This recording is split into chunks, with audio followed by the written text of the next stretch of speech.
तो अगला पार्ट है ईदगाह। तो ईदगाह में जो है एक लड़का होता है जिसका नाम है हामिद।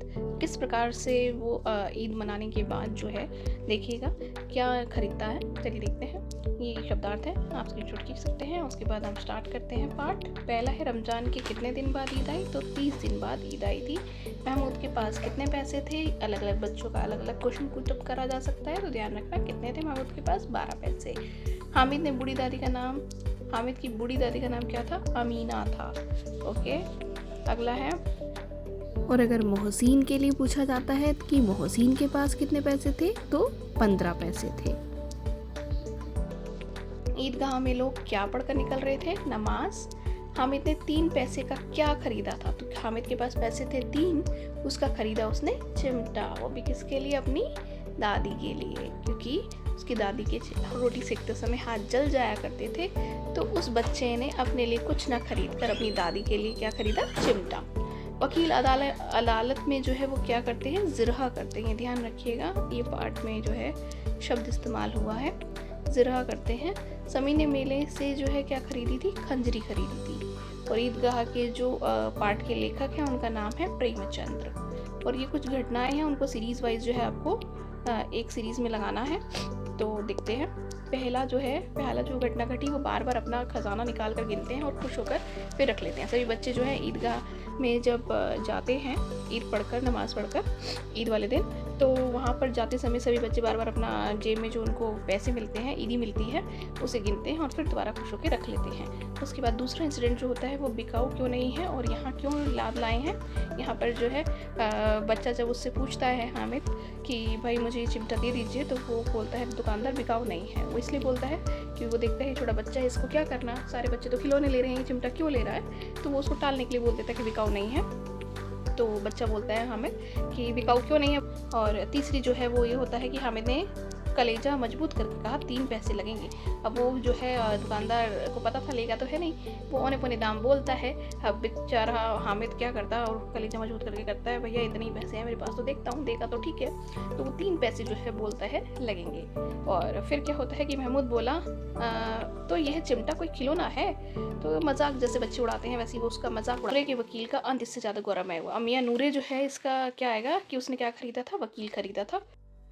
तो अगला इंसिडेंट जो होता है वो अमीना उसकी आवाज़ सुनते ही दौड़ी और उसे गोद में उठाकर प्यार करने लगी। तो उसकी जो दादी थी अमीना, वो जैसे ये सुनती हैं कि क्या नाम है, उनका बच्चा जो है ये कह रहा है कि आपके हाथ जल जाते हैं इसलिए मैं आपके लिए लेके आया हूँ, तो उन्होंने उसको गोद में उठाया और उसे प्यार करने लग गई।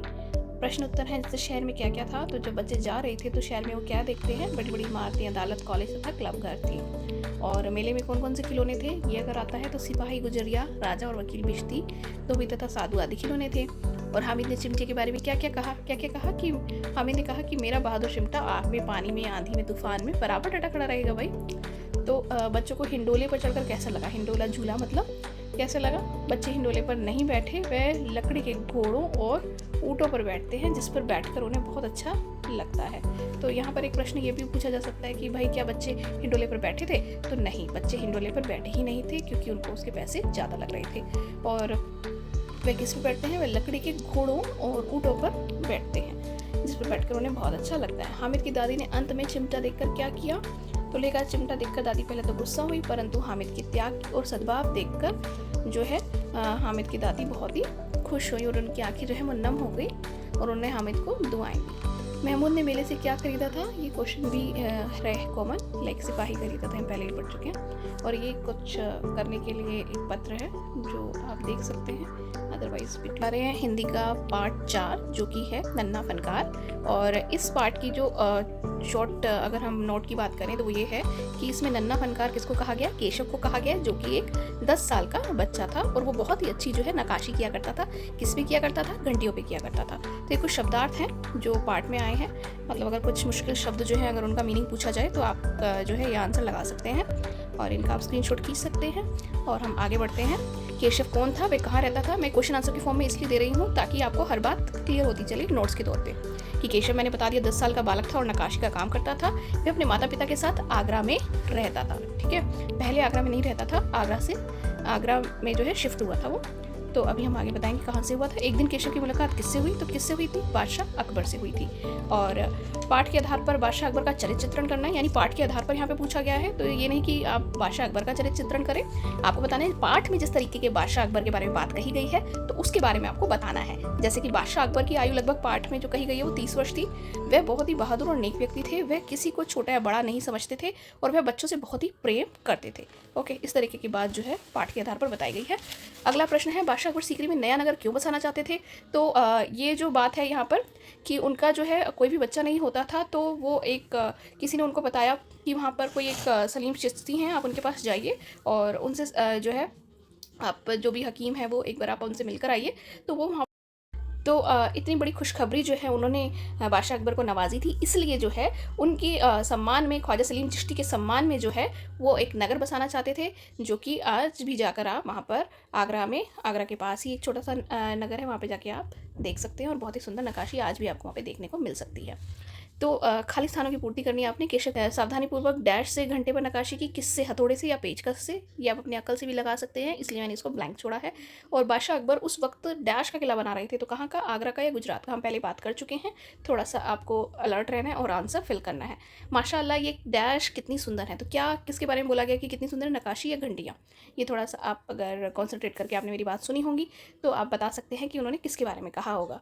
आसपास मौजूद दूसरे डैश उन्हें बड़े कौतूहल से देख रहे थे। कौतूहल मतलब यानी बड़ी क्यूरियोसिटी से उनको देख रहे थे। तो क्या कौन देख रहे थे, शिल्पकार या संग तराश। तो लेसन में जिसकी भी बात कही गई है, शिल्पकार की बात कही गई तो शिल्पकार, संग तराश की बात हो रही है तो संग तराश, ठीक है। और संग तराश होते हैं जो संगमरमर को तराश के कुछ नया बनाते हैं। ओके, और मैंने बताया है केशव कौन था। और निम्नलिखित वाक्यों को किसने कहा है, इस तरीके के प्रश्न आ रहे हैं तो आपको ध्यान रखना है कि कौन सी लाइन किसके लिए कही गई है। दिखता तो है पर तुम इतने छोटे लगते हो ना, तो किसने कहा है, बादशाह अकबर ने। किससे कहा है, केशव से कहा है।